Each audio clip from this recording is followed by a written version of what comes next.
Okay. Hey, I'm Renee Horne, a caregiver support coach with Elder Options. And today I want to take a few moments and focus on one of our superhero volunteers on the caregiver training and support team. I am so happy to introduce you to Dolores Galloway. Thank you for joining me today.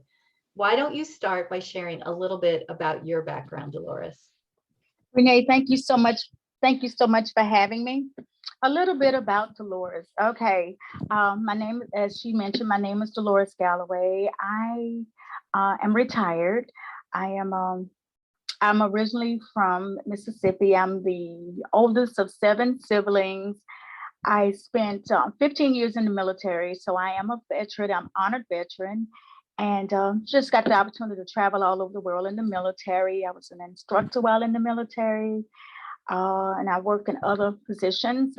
After that, I worked for another agency for an additional 22 years. So I'm retired, and I have 2 amazing, handsome sons, adult sons, and 2 beautiful granddaughters, and they're all the love of my life. And at this junction in my life, I really, really, really have a lot of passion for outreach, for reaching out to others and encouraging others on their journey in life, whatever that might be. I know you have a special distinction in the Army that I want to make sure you tell us about. Oh, okay. Okay. Yes, when I was in the military, I became a part of what was called the Women Army Corps, and the abbreviated term for that is a WAC, and that no longer exists. So I am so honored to say I am a part of military history as a WAC, because I went in 1977, and the military that we know today is so different compared to my time in the military, because it was just a different time. Women had to score even higher to go into the military back then. And there are a lot of stories that I can share with you all about that journey. So, my life in the military was something that I wanted to experience, to see the world and make a difference. And that was the experience. Wow, thank you. And thank you for your service. It is so, I just really appreciate that you served our country. I know that, we're talking about caregiver volunteer today, and I know you have some personal connections to being a caregiver. So why don't you explain a little bit about your past and current experience being a caregiver? Okay. My journey as a caregiver began about 3 years ago.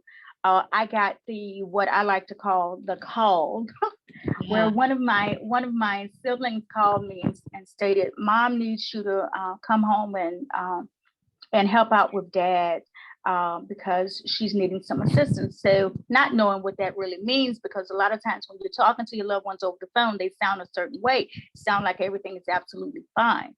So I went home, and to my surprise, yes, Dad did need my help, because we discovered that he has dementia. But of course, we all went through the denial of all that, because my dad was my hero. I mean, that was love of my life. And I was actually marked for this position as a child, because my dad used to always call me the daughter with the mutual understanding.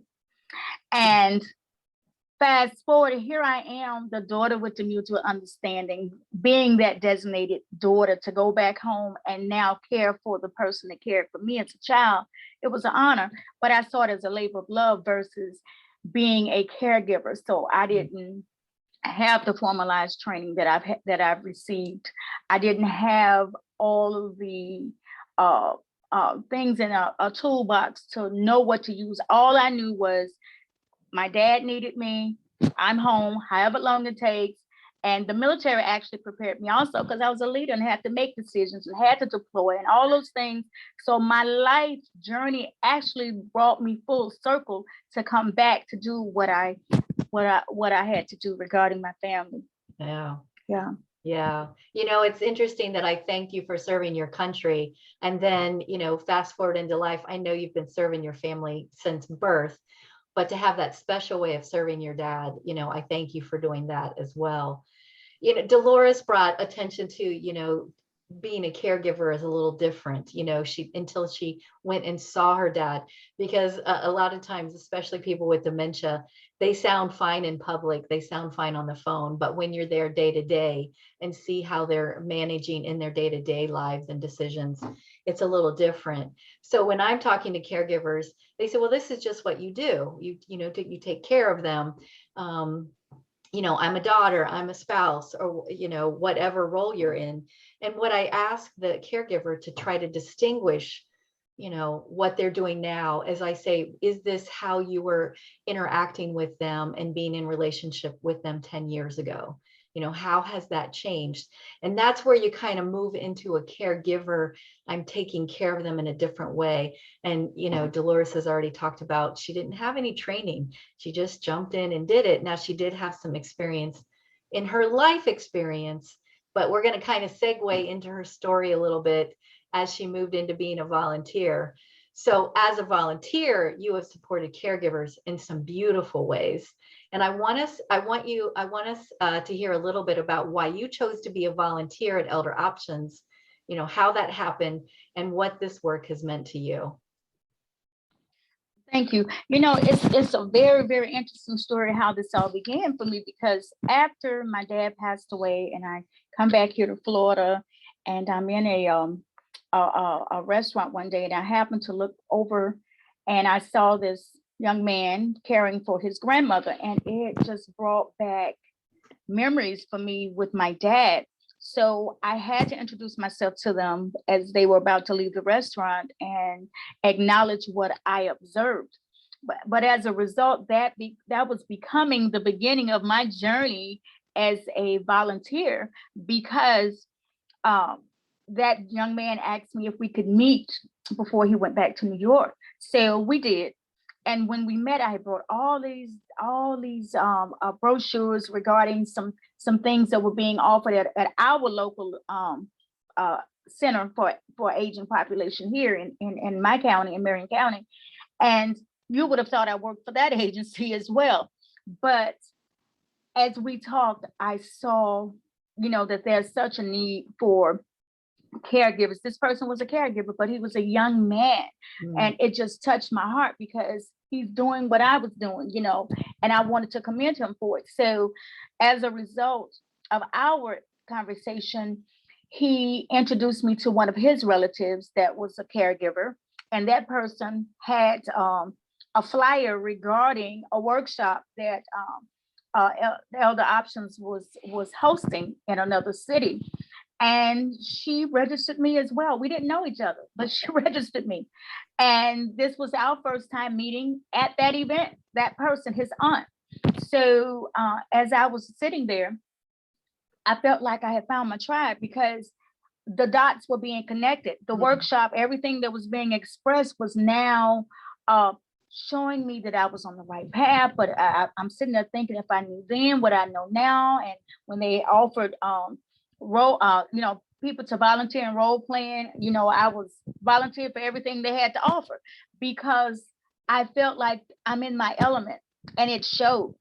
And so after the workshop, and it was an amazing workshop, by the way, and after the workshop, I was talking with the person that put this event on through Elder Options, and one of his coaches, and they invited me to attend a caregiver training, and they invited me to attend a support group leader training, because they just saw that. And the leadership in me is just there because of my military life, 15 years military, being over, you know, trained soldiers, instructed at an academy for leadership. So it's just so natural for me anyway. So when I was invited, of course, no question, I was going to be there. And I did show up. And I must say, all of the training that I received, I'm looking around, I'm feeling like, does anybody else know this exists? Because, I mean, and it's free too. It was such an amazing experience for me. So right after, when they asked if anybody in the room would be interested in partnering with them, becoming a volunteer with their agency, of course, that was a no-brainer for me. Yeah. And that's what brought me to this this journey, this junction today.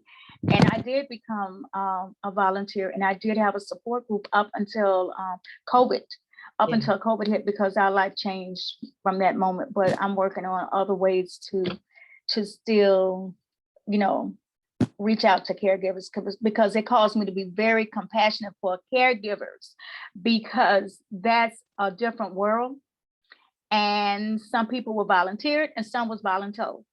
Not everybody has the storyline that I have. Some people don't want to, but they had to become, because there was no one else. And I certainly get that, but that just wasn't my journey. Yeah. You know, and so I really understand what's experienced, because I didn't have training when I went through the experience. But now I'm loving the ideal of and the ability to share with caregivers. Yeah. I mean, you truly become an ambassador, not just for our agency, but, you know, for just being a cheerleader and a support for caregivers out there. Because, you know, you can put Dolores's picture by the quote, you know, she's never met a stranger. No, You know, she's reaching no, out all the time. And one of the agencies she's worked with heavily is Marion Senior Services in Marion County. So that's one of the agencies she alluded to. So thanks for sharing a little bit about your volunteer journey. I love how those things fall into place. And they you know they're did. meant to be when they just fall in smoothly like that, you know. You know they're meant I'm to just be. I'm following the yellow brick road right now. I There mean, you go. I'm just following the path, you all. That's how I know that it's what I'm supposed to do, because it's coming so natural for me. Whatever's needed is provided. Yeah, yeah. Yeah. So as a caregiver, as we wrap up this little interview today, as a caregiver yourself, you know, as you've had that experience, what's one piece of advice you want caregivers to leave with today?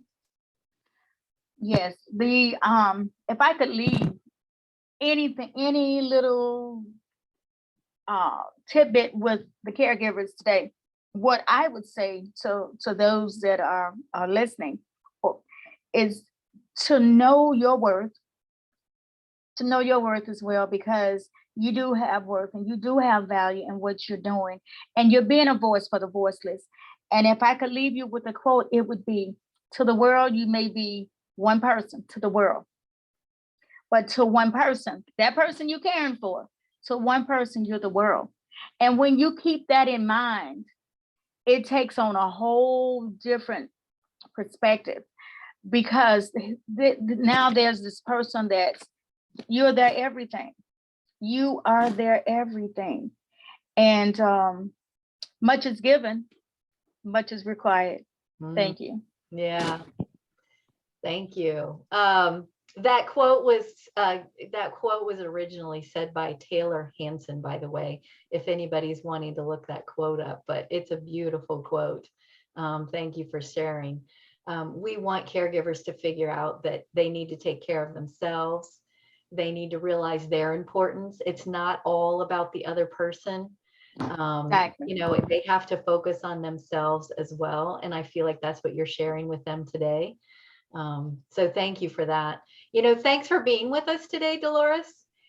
For those My of you pleasure. listening today, if you are a caregiver and need some extra support or training for this important role you've taken on, please call Elder Options at 800-262-2243. We'd love to help you navigate this journey. And if you'd like to be a volunteer, we welcome your involvement. Just call that same 800 number. The Elder Options Caregiver Training and Support Team thanks you for your devotion, for helping others. And I want to thank you, Dolores, for what you've done and for being a volunteer and for joining us here today. My pleasure. All right. Thank you for joining us today, everyone. Bye.